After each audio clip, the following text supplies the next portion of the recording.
Om Shri Gurubhyo Namaha Harihi Om. Sumukascha Yekadantascha Kapilo Gajakarnakaha Lambodharascha Vikato Vignarajo Vinayakaha Dhumaketurganadhyakshaha Palachandro Gajananaha Vakratundaha Surpakarno Herambaha Skandapurvajaha Suklambaradharam Vishnum Sasivarnam Chaturbhujam Prasannavadanam Dhyayet Sarvignopasantaye Yasyad Viradavaktradhya Parishadhya Parastatam Vignam Nignanti Sasatam Vishvaksenam Tamasriye Gurur Brahma Gurur Vishnu Gurur Devo Maheswaraha Gurur Sakshat Parabrahma Tasmai Sri Gurave Namaha Satchidananda Rupaya Krishnaya Aklishtakarine Namo Vedanta Vedhyaya Gurave Buddhi Sakshine Krishna Dvaipaya Namvyasam Sarvabhuta Hiteratam Vedabchabhaskaram Vande Samadhi Nilayam Munim Narayanam Namaskritya Naranchaiva Narotamam Devim Saraswatim Vyasam Tato Jayamudirayet Punascha Yachamanaya Jato Rupam Adat Prabhu Tato Nrutam Madam Kamam Rajo Vairam Cha Panchamam. The last slokam is not a prayer slokam. The first 6 are prayer slokams. The last one is a very important teaching, just as a reminder to myself and to anybody else who's interested in that teaching. The reason I repeat that in these classes, that is slokam number 39 in 17th Adhyayam, skandam number 1. Now let us continue with Bhagavan's grace where we left off yesterday. Vidura is asking Maitreya. He asked about, please tell me about creation. Please tell me how the created substances are nourished and maintained, how they finally get back and dissolve into that one entity without making, but the one entity does not undergo any change at all. In the creation itself, it is not just one creation, it is not one type of creation, it's a variety of creations, right? And it keeps on changing. So many differences, so many varieties in a dynamic way. From where did this origin from? Where did this all come from? Tell me all that. And the various spheres of existence and the various beings that exist in those spheres, and the various deities, the gods, the protectors that protect those beings in those various spheres of existence. Then I've heard about the duties of men in the world. What are the good actions, what the bad actions are. I've heard that repeatedly from Vyasa Bhagavan himself. I'm no longer interested in that. Because I'm no longer interested in worldly matters, I want to hear and long to hear only about the excellences of Bhagavan. Now, he is the one sages like you worship and praise in the various shastras. Tell me, sir, what man would be really satisfied by hearing about him and his excellences, the glories and stories of Bhagavan? When these ears enter through the holes of the ears of man, what happens? They completely erase his worldly tendencies that cause the various births and deaths. The holiest of the holy, my dear master, tell me, your friend Vyasa also described the glories of Bhagavan in Mahabharata, the excellences of him. Now, because he knows the mundane man, the common man, in spite of all this, is attracted, mesmerized by the attraction to the worldly matters, right? So he keeps on going and gets entrapped in it. To entice him, to attract him, to trigger his interest and to turn his mindset towards the nectarine sweetness of Bhagavan is the reason he even put Bhagavad Gita in there that talks about the goodness, the good qualities, promoting the good qualities of man. He put that so that people, common man, can read that and be attracted. Yes, it is possible for me to lift myself up. So up to that point we came. Number 13. Today, with Swami's grace, we will take 13 through 17. Now, 13, Vidura continues.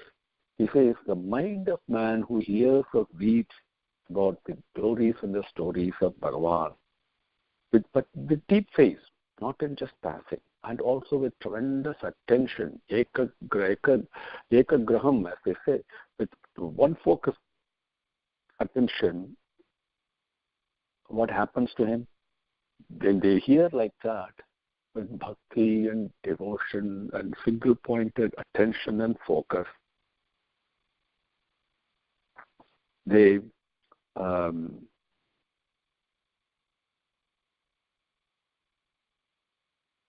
couple of things happen. Their bhakti intensifies, bhakti is promoted, becomes stronger and more stringent and more intense. And then at the same time, it's like going to a dark room and turning the switch. With one action, we achieve two things. The darkness is removed and the light comes. Like that, when bhakti increases, when you become absolutely immersed in bhakti, the attachment to the worldly matters all automatically give way. They decouple, and then he starts enjoying, delighting in the thought of Bhagavan. He will be freed from all sorrows and sufferings. Only the thought of Bhagavan can free us from sorrows and sufferings. Nothing else can.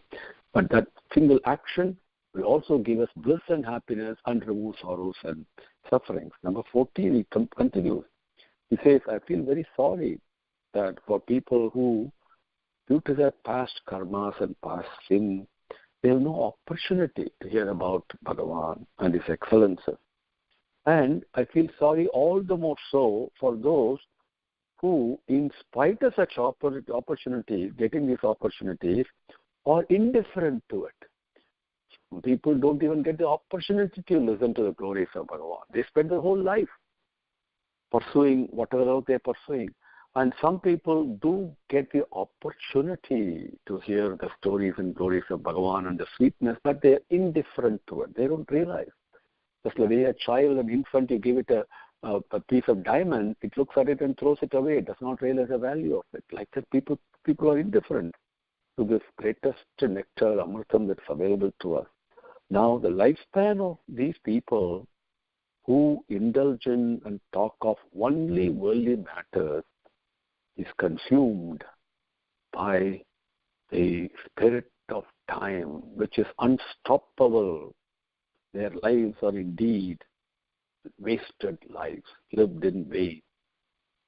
Oh, the friend of the distressed and afflicted great sage, please describe to us the essence of Bhagavan's sanctifying deeds and excellences, extracting it as a honeybee draws the nectar from flowers for our benefit.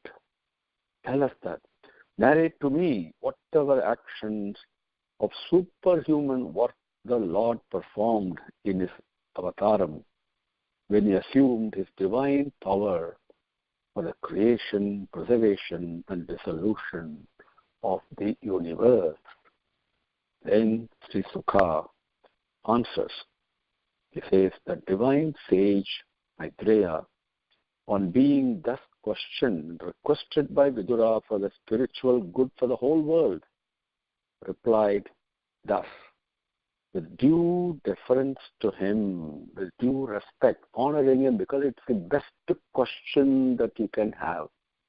So he honored him, honored Vidura, and then he started answering him. Up to that point, we will cover with Swami's grace today.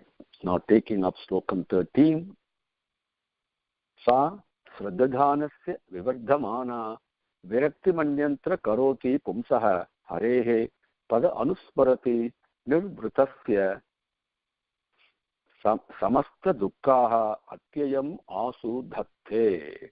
Sa Sraddhadhanasya Vivardhamana Viraktimanyantra Karoti Pumsaha Harehe Pada Anusmriti Nirvritasya Samasta Dukkha Atyayam Asu Dhatte. Sa, those stories, excellences of Bhagavan, the stories and the glories of Bhagavan, Sa, of Krishna, what we're talking about, Vivardhamana, they gradually increase, continuously increase. What do they increase? Viraktim anyatra. viraktim, indifferent, not bothered with, anyatra, on other matters other than Bhagavan. This is the beauty. Then karoti pumsaha for human beings, for man, karoti, this is what it does. Just shraddhadanasya, when you hear them with shraddha, with perseverance, determination, worship, enthusiasm, commitment, dedication, devotion, when you hear it that way, with single-pointed attention, then this is what happens. Vivardhamanasya, gradually increase, viraktim anyatra, the not being bothered, or we call it detachment from other things. That happens. Harehe pada anusmruti. Plus, they also, harehe pada, to the lotus feet of Bhagavan, anusmruti, they take you right there. The thoughts of Bhagavan increases. Nirbhrutasya, he achieves this transcendental bliss, nirbhrutasya, the happiness and joy, not of this world. It is beyond this world that he experiences.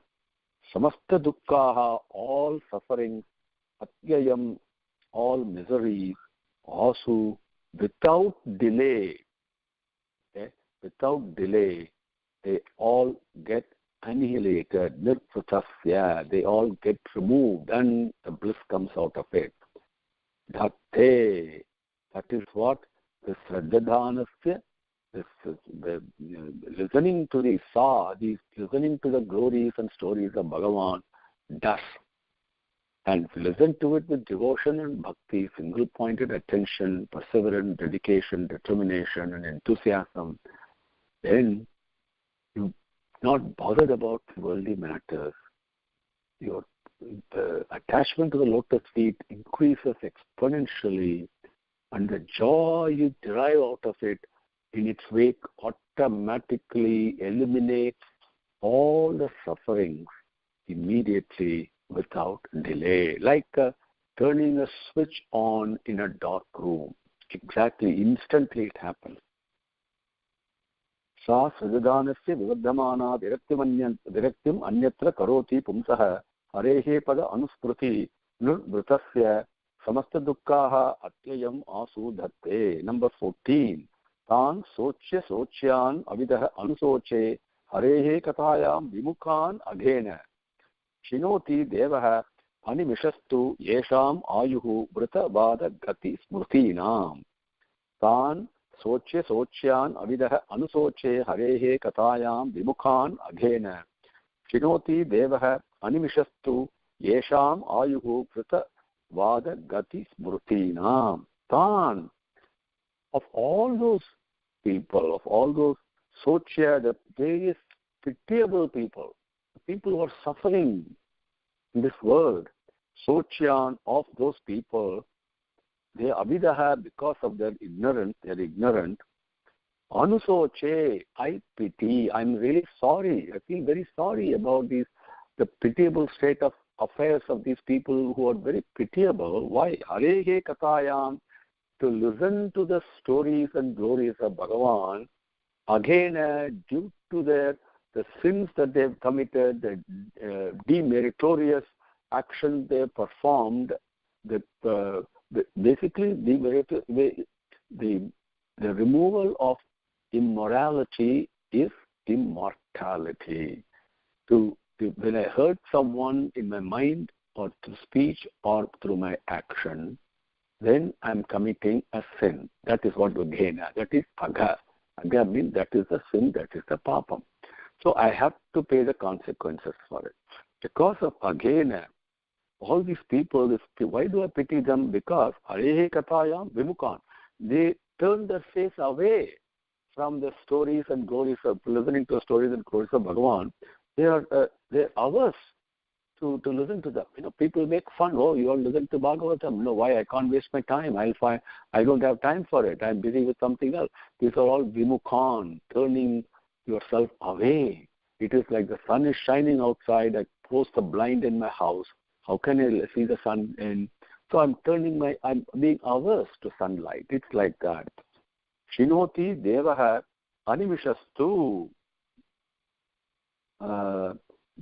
What happens is animishaha too, but animishaha, in the eternal passage of time, shinoti, they all Devaha, which is the time, the Kala is a Devam, Kala Swarupam, Shinoti, they just decay and pass away. Their life is wasted. Yesham Ayuhu Shinoti, their lifespan gets wasted, decays.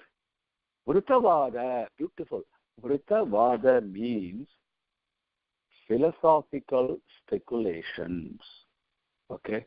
So Vadam, Samvadam, Prativadam, Vidattavadam, Samvadam.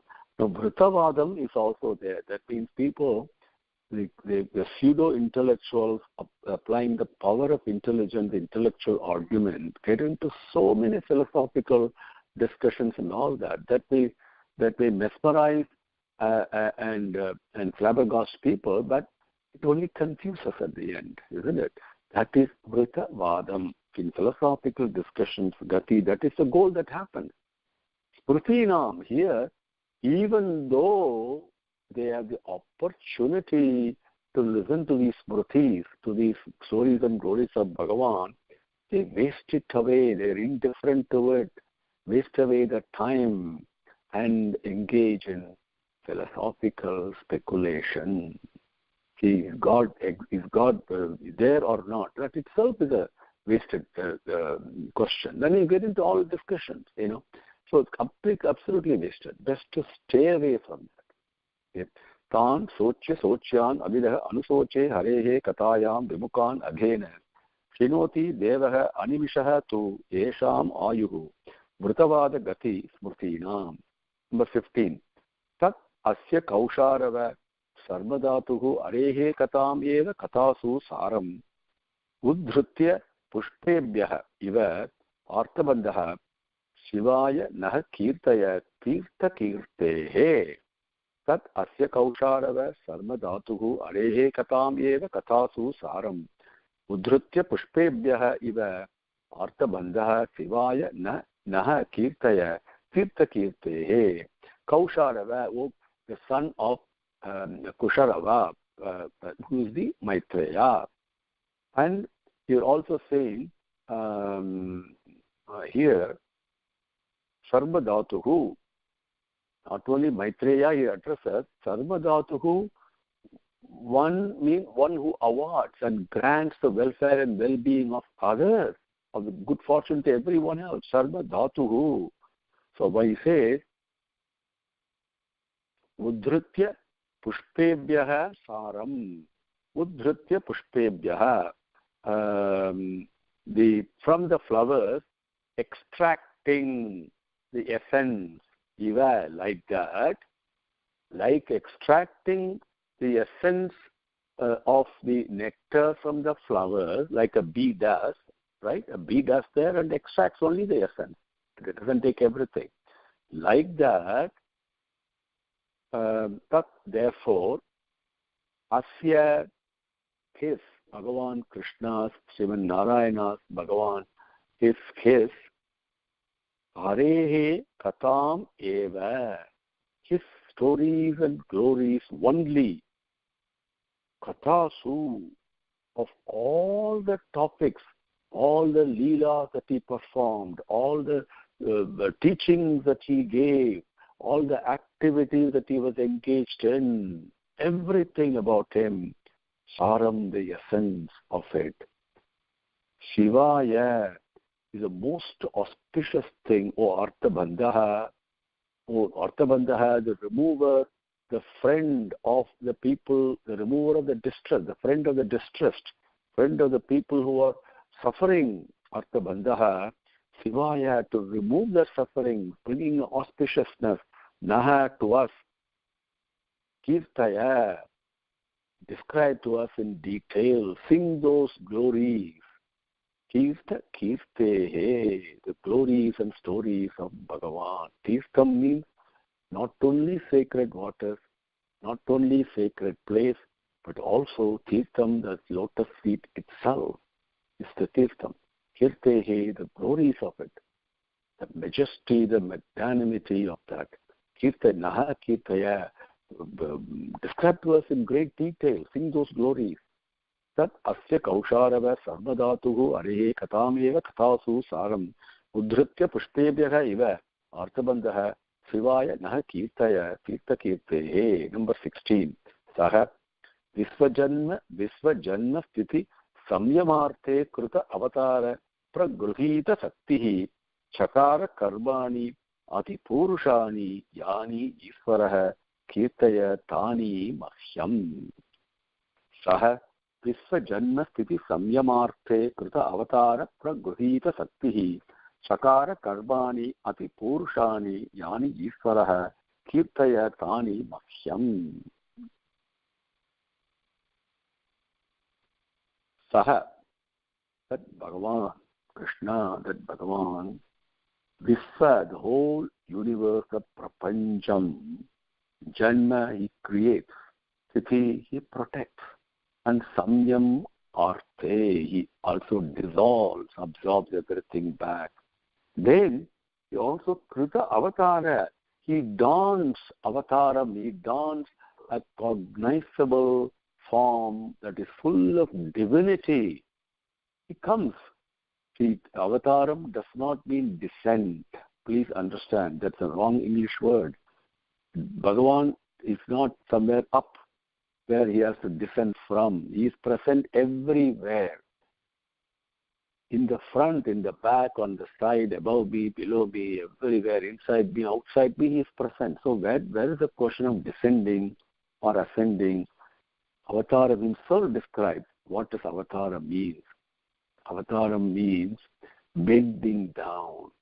Just like a mother bends down to pick up the child, Bhagavan bends down to pick up people like you and me, to guide us on the right path. That is what Avataram does, in a cognizable form, completely full of prema, and to teach us, to illustrate to us, to manifest to us how to be loving and how to be selfless in life. That's why Avatara Krita, he dons Avataram. Doing that, Pragruhita Sakti, he doesn't don these Avatarams just for the fun of it. No, Bhagavan comes for a definite purpose. Every Avataram is a Purna Avataram. In a sense, it's complete with divinity, but comes with a certain objective. A given objective, the mission accomplished, it disappears. So, but Pragruhita, he accomplishes whatever the Avataram mission is, Sakti, with that power, the Avataram comes. Avatara Krita, he dons that Avataram. He's also the one who has created the world. He maintains and protects the world, this not only the world, the Prapancham, and he also absorbs it back at the appropriate time. Doing all this, Chakara, he also performed Ati Purushani Karmani. Ati Purushani, superhuman. Like when you talk of Krishna lifting the Govardhana mountain, for example, or dancing on top of the Kaliya snake, imagine all the things that he did. All the things, just in Krishna Avataram alone. Then if you look at Rama Avataram, if you look at Parasurama Avataram, every Avataram that Bhagavan comes, or Satisaiva Avataram that has come and disappeared, everything, the activities done, while there is also humanness in it, lots of time the Avatar Purushan interacts with us in a way that talks to me, plays with me, and sleeps with me, and whatever else, like a friend, or plays games, or whatever else. Very common human way it will be, but all of a sudden there will also be superhuman manifestations of divinity, of a sense of divinity that we call a superhuman, Ati Purushani, beyond the human power. Right? Those karmani, those activities, yani, all those activities of Isvaraha, of this Bhagavan Isvara, Kirtaya. Please sing those glories. Please describe all those. Tani, all those Makhyam to me. Describe all those activities that Bhagavan did. This Bhagavan is who? The creator, the sustainer, and the one who absorbs things back. It comes in avatar form. So many avatars he has taken, so many activities that he has done with divine play. And of all those, please sing and describe them to me, is what he says. Saha Visvajanma Sthiti Samyam Arte Krita Avatara Pragruhita Saktihi Chakara Karmani Ati Purushani Yani Isvara Kirtaya Tani Makhyam. Makhyam means to me. Now, number 17, Sri Sukha Uvacha. Now, Sukhamani says, Saha evam Bhagavan Prishtha Shatra Kausharavihi Munihi Pumsam Visreyasa. Very important. Visreyasa Arthena Tam Aha Bahu Manayanne. Saha evam Bhagavan Prishtha Shatra Kausharavihi Munihi Pumsam Visreyasa Arthena Tam Aha Bahu Manayanne. Saha, that Saha Kausharavihi Munihi, that son of Kaushara, the Kusharava, the Maitreya, the sage Maitreya Munihi, that Bhagavan, that effulgent one, Evam Prushtaha, thus requested by, thus asked by Chatra, by Vidura. And what is the objective with which Vidura asked? Pumsam Vistreyasa Arthena. Pumsam, for all the beings, for all the humanity, Vistreyasa, to benefit them in the most beneficial manner, to Arthena, with that objective, to benefit all the humanity, Vidura asked him. Tam, to that Vidura, Aha, he spoke. That Muni Kausharavihi, Bhagavan Muni Kausharavihi, he spoke. How did he speak? Bahu Manayanne, greatly honoring Vidura for not only this question, but the feeling behind the question, which is what Bhagavan always looks for. He says, Swami always says, I never look at the actions you do, but Bhagavan always looks at the feelings, the bhavam behind the action. So the Swami says, even in Bhagavad Gita, anything that you offer, that so long as the bhaktya prayachati, that you're offering it with devotion, he says, bhaktya upavrutasya, that is immersed and soaked in the devotion, whatever it is, I aham asnami, I take it, I accept it. So that feeling is what Bhagavan always looks at. So here also, Maitreya is moved beyond words, is touched in a divine manner. It's a heart-to-heart thing. He looks at the feeling, the intention of Vidura's questions. So he honors them. Bahumanayanne, very happily, then he spoke to him, Tam Aha. Sahayevam Bhagavan Sri Sukha Uvacha. Sahayevam Bhagavan Prishtaha Chatra Kausharavihi Muni Pumsam Visreyasa Arthena Tam Aha Bahumanayanne. Om Sri Gurubhyo Namaha. Harihi Om. Samastalokaha Sukhino Bhavantu. Samastalokaha Sukhino Bhavantu. Samastalokaha Sukhino Bhavantu. Om Shanti Shanti Shanti. Harihi Om.